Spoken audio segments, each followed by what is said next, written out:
This week, the Maggid and Rabbi Yaakob both take verses in Tezave that deal with physical actions, be it bringing a lamb morning, midday, and evening, or be it the act of creating the clothes of the high priest, of the priests. They see these physical actions, and they show us how today, in fact, a revolution has been created, and what once used to be the guide of how to go about physical tasks have become today spiritual tasks, and the role of the Jew has completely changed, thus implying the greatness of the revolution of Rabban Yochanan ben Zakkai. Right? Rabban Yochanan ben Zakkai had the option. The temple in Jerusalem was at siege, and he was able to choose. Are you heading out of town? Are you starting something new? Yavne, Bet Midrash, learning Torah, spirituality? Or do you want the old physical world? And he chooses, I want the new spiritual domain within the physical world. So let's see it in this week's Torah portion. The Maggid of Zlotchov looks at the verse that you need to bring a lamb, a shepsel, at different times of the day. And he takes the word keves, lamb, and right, he understands the revolution of Rabban Yochanan ben Zakkai, that we're talking about spirituality because we no longer have a temple. And he says, don't read it as keves, as lamb, but rather it alludes to dvarim shekvushim balev, things that are concealed within the heart. It's taking the same word keves, and instead of viewing it as lamb, reading it as kavush, as concealed or hidden within the heart. And he notes the parallel between the times at which you bring the sheep and the times at which we pray.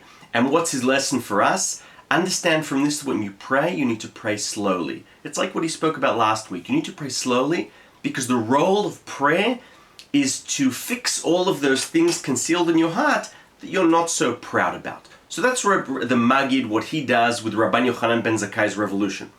Rabbi Abuhatzeirah sees the verse that tells us that all those who are chachmei lev, that are wise in the hearts, need to go and create the special, right, they're the fashion designers that create the special clothes for the priest. And he notices that there are in fact 6 items. There are actually 7, but 2 of them he sees as going together, the kutonet tashbetz.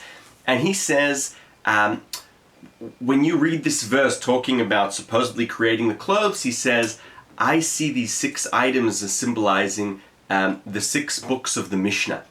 And the Chachmei Lev, those who the Bible once called to create these clothes, today it's a sort of call out to all Jews who feel that they are Chachmei Lev, that they are wise in the hearts, study Mishnah. Why is it so important to study Torah, the revolution of Rabban Yochanan ben Zakkai? Because there is a parallel in the upper world and the lower world.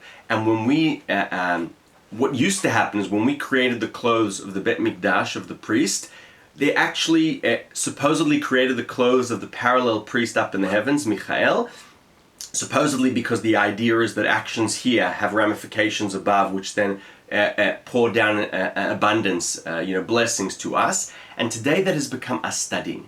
And what this means is no longer is it only the high priest or the priest that can do this and wear these clothes, but each and every one of us, by studying Mishnah, are influencing the upper worlds to bring down blessings to the lower worlds. 2 different takes, but albeit grounded from the same revolution of Rabban Yochanan ben Zakkai on the Torah portion of Tezave. Shabbat Shalom.